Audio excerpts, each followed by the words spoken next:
मिर्झा राजाची पाठीवरची भुणभुण आता कमी झाली आहे या भरोशाने राजे सैन्यासह तळ कोकणात गेले होते. त्यांना जाऊन 5 दिवस मागे हटले होते. जिजाऊसाहेब सदरेवरचे निवाड्याचे आणि खलित्याचे मजकूर मायने सांगण्याचे काम आटोपते घेत होत्या. त्यांचे मन आताशा कशातच लागत नव्हते. बाळाजी, थांबूया आता, येतो आम्ही, जिजाऊ सदर बैठकीवरून उठत चिटणीसांना म्हणाल्या.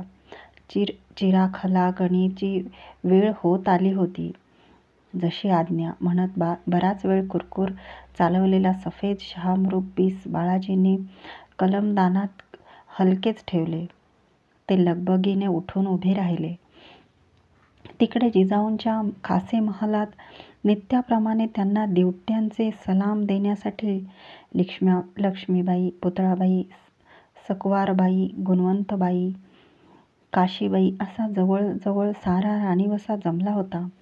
पुतळाबाईच्या शेजारी संभाजीराजे उभे होते. त्यांच्या तर्फेने सखूबाई, रानूबाई, अंबाबाई अशा त्यांच्या बहिणी उभ्या होत्या.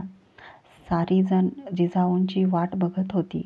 इतक्यात बुट्ट्याच्या काळाशार शालू नेसलेल्या गौरवर्णी सोयराबाई तोलत्या धीम्या पावलांनी आपली कन्या बाळीबाईसह त्या महालात प्रवेशल्या. त्यांच्या मागे त्यांची खास दासी चंद्रा आणि 2-4 कुणबिनी होत्या. त्यांना बघताच सगळ्या राणीवशाने आपले उभे राहणे झटकन सावरले.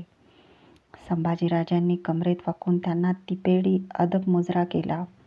सोयराबाई सीधे चालत पुतळाबाईच्या जवळ आल्या. पुतळाबाईची मान अदबीने खाली गेली होती. नजर सोयराबाईच्या पायांवर खिळली होती. त्या गोऱ्यापान पायांवरच्या कोरलेल्या आळत्याच्या नक्षीत क्षणात पुतळाबाईची मन गुरफटल्यागत झाले. आपले बिब्बेवानाचे डोळे संभाजीराजांच्यावर जोडून त्यांच्या खांद्यावर हात ठेवीत सोयराबाई पुतळाबाईच्याकडे न बघताच म्हणाल्या, बाकी धाकल्या बाई फर्मानाची बाब बाळराजांच्यावर निभावली म्हणून निभावली.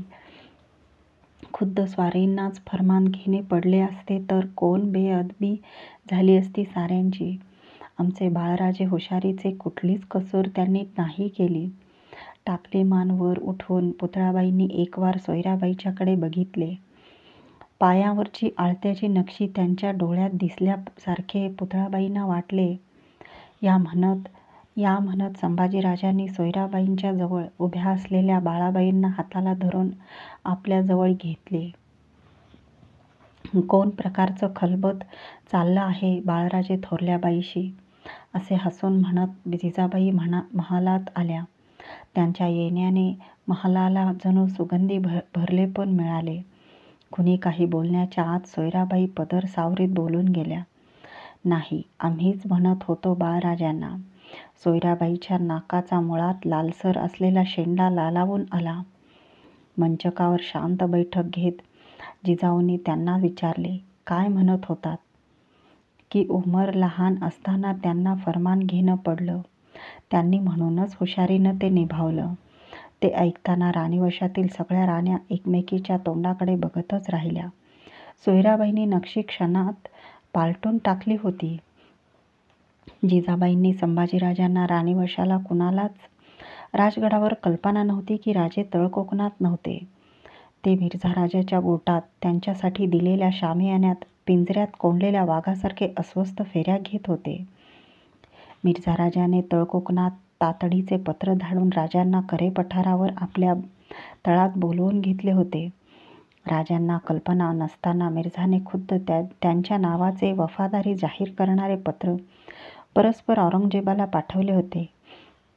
औरंगजेबाने तातडीने खुद्द राजांच्या नावे फर्मान पाठविले होते. तळकोकणातून राजे तातडीने मिर्झाच्या गोटात आले होते आणि छातीवर सह्याद्री ठेवून राजाने बक्षी जागी बेगच्या शाही रिवाजाप्रमाणे आज फर्मान स्वीकारले होते. फर्मानाच्या उंटाजवळ गुडघे टेकून शाही थैली खालच्या मानेने टोपावर घेताना राजांना संभाजीराजांनी सांगितलेला कड आठवला होता.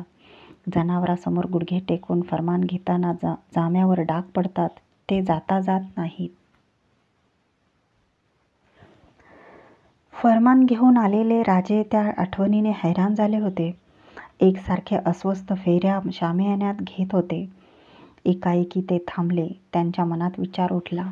शंभूराजे, फर्मान घेऊन तुम्ही आमच्या भेटीस आला. काही न बोलता आम्ही तुम्हाला पोटाशी घेतलं. आज आम्हीही फर्मान घेऊन आलो. पण आम्हाला पोटाशी घेणारं इथं कोणीच नाही. परंतु आपले राजेपण मिर्झाच्या तळावर धुळीत टाकून राजांनी आणि शंभूराजांनी आपल्या लोकांना जगण्याचा धीर दिला होता. दुर्बलांच्या हक्काचे संरक्षण करणे हेच खरे राजेपण. राजांनी ते पाळले होते, फार फार मोठी किंमत देऊन. मिर्झा राजाच्या हिशेबी शिवाजी राजांचे श्रीचे राज्य आता निकालात निघाले होते. सगळा राजस्थानी चिवटपणाला लावून शिवाजी आणि संभाजी हे दख्खनी मावळपणी त्याने उचलले होते. आपल्या निष्ठावंत हाताने औरंगजेबाच्या जपाच्या तसबीहच्या माळेत ते गुंफण्यात आपण फतेह घेतली ह्या समाधानात मिर्झाराजे होता. आता त्याची रेगिस्तानी पिंगट नजर विजापूरकडे आदिलशाहीच्या रोखाने वळली. तो पुरा दख्खन पायाखाली रगडायला आला होता. मिर्झा राजाने आपला खास हेजीब राजगडावर पाठवून राजांना आपल्या फौजेनिशी पुरंदराच्या तळावर दाखल होण्याचा निरोप पाठविला. विजापुरावर चालून जाऊन शाही चाकरी बजावण्यासाठी त्यासाठी राजांना त्याने आपल्या हातहात बांधून घेतले होते. राजे राजपुताबरोबर विजापूरच्या रोखाने गेल्याला 2 महिने लोटले. नेहमीसारख्या जिजाऊ सदर काम आटोपते घेत होत्या. मान मोडून एकलगीने बाळाजी आवजी त्यांच्या शब्दाबरोबर शहामृग पीस चालवित होते. जिजाऊंनी शेवटचा खलिता सांगून संपविला. त्या थांबवण्याची वाट बघत बाहेर थांबलेले मोरोपंत पेशवे सदर चौकात आले. छातीवरच्या उपरण्याला हात भिडवीत त्यांनी माँसाहेबांना मुजरा केला. काय पंत, जिजाऊ त्यांच्याकडे बघत म्हणाल्या. शृंगारपुराहून एक वेद पारंगत शास्त्री आलेत, केशवभट नावाचे. आईसाहेबांची भेट मागतात. आज्ञा होईल तर. मोरोपंत अदबीने थांबले. पेश करा त्यांना पंत. मोरोपंतांनी सदर दरवाजाकडे बघितले. त्यांच्या इशाऱ्याची वाट बघत बाहेर खोळंबलेले केशवभट आत आले. अंजिरी रंगाचा जरी किनारीचा रुमाल त्यांनी मस्तकाला बांधला होता. तांबड्या काठाच्या धोतरावर लांब बाहीची स्वच्छ बाराबंदी होती. खांद्यावरून छातीकडे येत पाठीशी वळलेला उपरण्याचा विडा होता. रांगोळीने घासलेल्या पितळी देवमूर्तीसारखे शास्त्रीपणाचे तेज त्यांच्या मुद्रेवर होते. केशवभटांनी कमरेत वाकत दोन्ही हात जोडून जिजाऊंना नमस्कार केला. आऊसाहेबांना बघण्याची फार दिवसाची त्यांची इच्छा असल्यामुळे त्यांनी आपल्या तेजस्वी डोळ्यांनी जिजाऊंना निरखून पाहिले. काय अजून येणं केलात शास्त्रीबुवा? जिजाऊंनी केशवभटांच्याकडे बघत शांतपणे विचारले. त्या प्रश्नाने केशवभट पुन्हा कमरेत वाकले. म्हणाले, थोडंसं शास्त्र जाणतो. रामायण, महाभारत, वेद, उपनिषद पायीच्या सेवेचा योग येईल तर. छान. आम्ही अशा आसामीच्या शोधातच आहोत. मोरोपंत यांना आमच्या महाली पेश करा जगदंब. जिजाऊंची चर्या प्रसन्न दिसत होती. त्या बैठकीवरून उठल्या. आपल्या महालाच्या रोखाने चालू लागल्या. त्यांच्याकडे बघितले तर कोणालाही कळले असते की कसले तरी विचार त्यांच्या बरोबर चालत असावेत. पण ते राजांचे नव्हते. संभाजी राजांचे नव्हते. राजांच्या राणीवशाचे तर नव्हतेच. राजाचेही नव्हते. जिजाऊ विचार करीत होत्या आपल्या नातसूनबाईच्या, येसूबाईचा. संभाजीराजांचे लग्न झाले आणि पिवळ्या अंगाने येसूबाई पिलाजीरावांच्या बरोबर शृंगारपुराला गेल्या होत्या. जाणतेपणी त्या माहेरचं राहणार होत्या. ते माहीत असूनही जिजाबाई स्वतःशी म्हणाल्या, फार दिवस झाले, पोर डोळ्याआड राहिली, एकदा बलावून धाडलं पाहिजे. पन्हाळ प्रांताहून निघालेला बहिर्जी नाईक चिराखलागणीच्या वेळेला राजगड चढून आला. बाले किल्ल्यावर येऊन त्याने जिजाऊसाहेबांना आपण आल्याची वर्दी पाठविली. त्यावेळी जिजाऊंच्या महाली मोरोपंत आणि केशवभट उभे होते. जिजाऊ संभाजीराजांच्यासह मंचकावर बसल्या होत्या. केशव भटांची आस्थेने विचारपूस केल्यावर जिजाऊंनी त्यांना संभाजीराजांना रामायण महाभारत सांगण्याची मोलाची कामगिरी जोडून दिली.